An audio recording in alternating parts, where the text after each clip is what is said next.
Okay. Max. Yes. Hello. Hello. Why don't you tell everybody listening a little bit about you and your acting journey that brought you here? Absolutely. I'm Max. I'm an actor, writer, and musician. I trained at Rose Bruford and I graduated in 2021, so only just last year. Nice. So I did bits and bobs before that.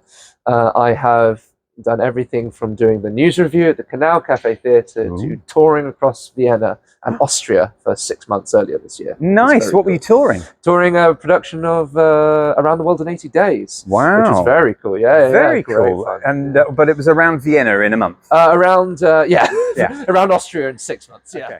So tell me what your involvement is as part of the Trinity Christmas shows. Yeah, of course. So I'm playing the Duke of Buckingham and other roles in the New Musketeers, which is very exciting. A couple of sword fighty musician bits there.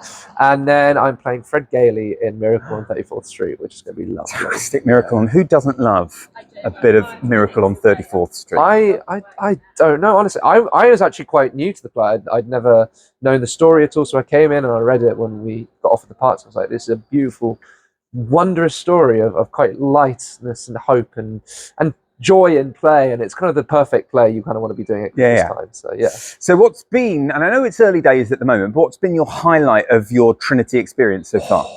That's excellent. Sword fighting. Sword fighting. Yeah, we had a day on Wednesday so far where we just did nothing but combat, and I've done a lot of combat in my time, but like to be actually getting in the room and working on how to do it with comedic effect and like fighting all these different ways of big group battles and smaller one-on-one fights. It's just so glorious, and you kind of wake up and you go, it's my job to pretend to fight people, and it's wondrous in a way to kind of have that privilege to do so. So I mean, I was there at the beginning and did some few photos and a few videos right at the beginning, and then I stupidly went away and then saw some of the videos that came back at the end of the day, and the gap between the stuff you guys were doing at the beginning to what you were doing at the end, jumping around off of trampolines and platforms. It is looking amazing. Yeah, that's what we're hoping for. Yeah, it's so and you've got people in the cast who've never picked up a sword before, and then others who are much more experienced. But everyone's supported each other and been able to kind of work off each other and find each other's strengths. And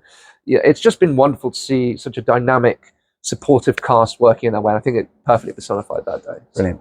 And your most embarrassing stage moment in your career thus far? Wow, what a question. Oh God, I'm gonna have to think about it. Oh yeah, I love it when that happens. Yeah. Oh, I have to think about that. Oh no, I don't have to think. I don't have to think about this it at all. So it's a very long time ago. I was at school. We were doing Grease, the musical, and we were doing the big fight scene leading up. I was playing Kaniki, and I had a fencing sword, just the blade of it, not the handle, in one hand. And no, sorry, someone else had it, and I had a baseball bat.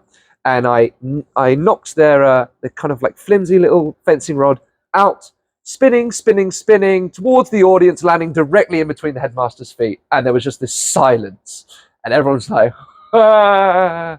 And he just looked at me and went, "You good? Carry on." I was like, "Oh, good, okay, I can go hide in the closet." Like, yeah, that was more fun.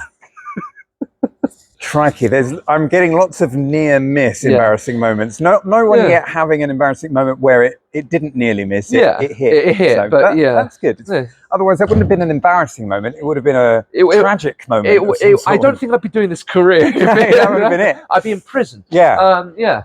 Good. Listen, thank you, Max. I'm sure we will speak to you again at some point soon and find out more about everything that's going on behind the scenes. It's a pleasure as always.